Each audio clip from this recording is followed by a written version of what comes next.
Hey y'all, welcome back. Today I'm going to be talking about some tips to stop over consuming. And I got some matcha today, which I'm very excited about. Yep. Why am I so awkward?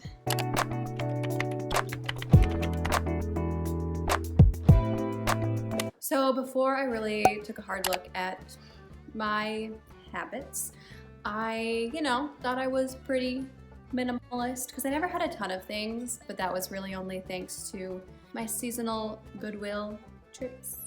But because I was, consuming some things and then giving others away, kind of on constant rotation, I was like, I don't overconsume. I don't have that much stuff. but you're still consuming even if you give other things away, Jamie. And you might be wondering what overconsuming or consuming in general has to do with the environment, the thing I talk about. And that's because, everything has a carbon footprint, everything takes water and other resources to create, and everything will ultimately end up somewhere. So it's important to, be mindful of, like, when you purchase something, where is it going to end up? Is this item eventually going to be in the landfill? Is it going to end up in an incinerator? Or maybe you can recycle it, but only about 9% of the things we put in the recycling bin actually get recycled. Just being mindful. I'm not saying you can't buy anything that's going to end up in the landfill. I definitely buy things that are one day going to end up in landfill, but it's just about being conscious of it.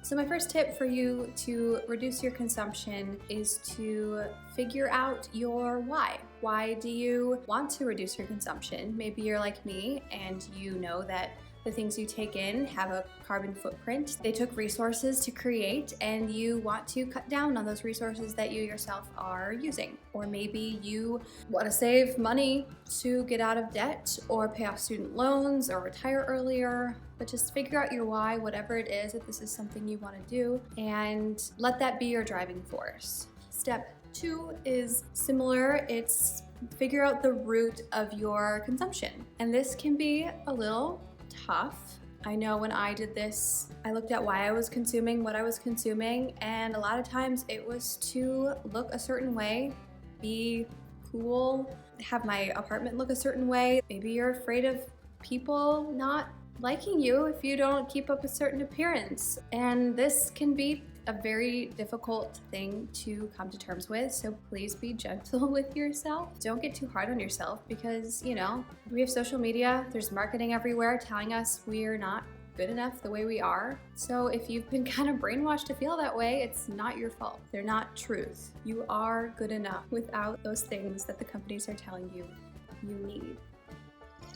So step 3 is not really a step, it's just to realize that the dopamine, the endorphins, the rush you get when you get something new, that excitement is real. It is biological, it is happening, and that's why we shop a lot. Like, that's a big cause of it, because we love the rush of a new item. Originally, our ancestors way back in the Stone Ages, I guess, they got this rush because they were afraid of scarcity. They were afraid that they would run out of the things they need to survive. Now, we are pretty comfortable these days overall, and we don't really need this bodily response, but it is still there.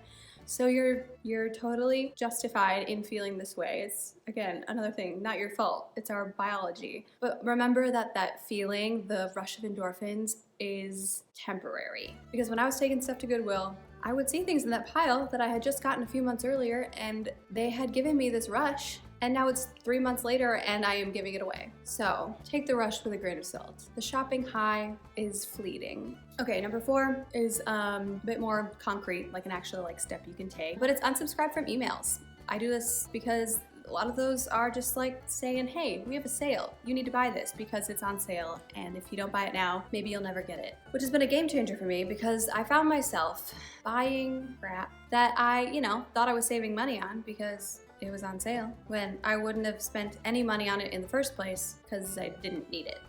So it's best, in my opinion, to just take that little tease away. Unsubscribe. If there's an item that you really do want, there are browser extensions that you can add where you can flag an item and it will just tell you when that specific item goes on sale. Find one of those. There's a few. That way you're not, missing a sale, because it's nice to know when the item you want is cheaper because I say this all knowing that I almost never buy anything full price, but that you won't be tempted by other items that may be on sale but you do not need. Number 5 is to give yourself a period of time between deciding you want an item and hitting purchase. Whether it's 24 hours, just so it's not a total impulse, or maybe sometimes I'll do it and I give myself a month. And if I still want the item in a month, I will buy it. And sometimes I forget that I ever even wanted it in the first place. Again, day, a week, a month, whatever period of time works for you, just so you're not letting your impulses get the better of you. Because we hate to buy things in the heat of the moment,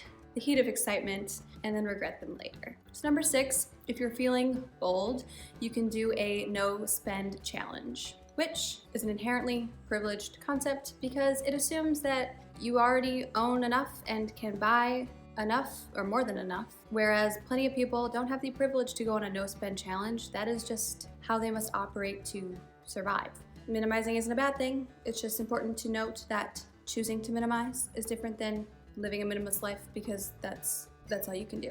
So you can do a no buy challenge, which some people will do a no buy week, day, that's a weird order, day, week, month, year, which is that at the beginning of X period of time, you write down all the things you can't spend money on, which is usually like rent, groceries, utilities, gas for your car, things like that. You make a list of the essentials and you don't spend money on anything else for X amount of time. Now, what I've done, I did a no buy month a few months ago, a year ago. 2020 is outside of time and space. But I did a no buy month kind of recently.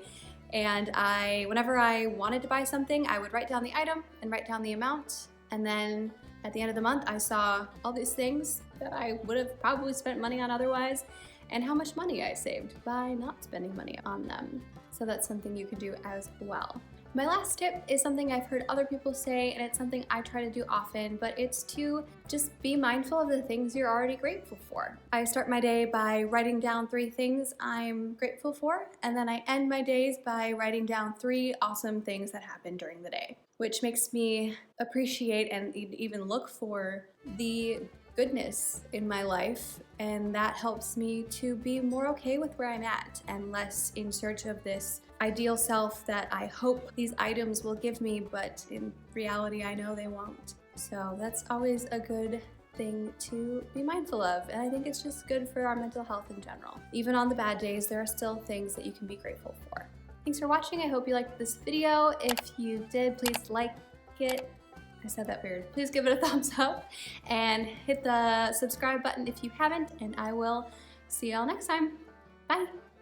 Oh gosh, there's a hair. Excuse me. I need to burp.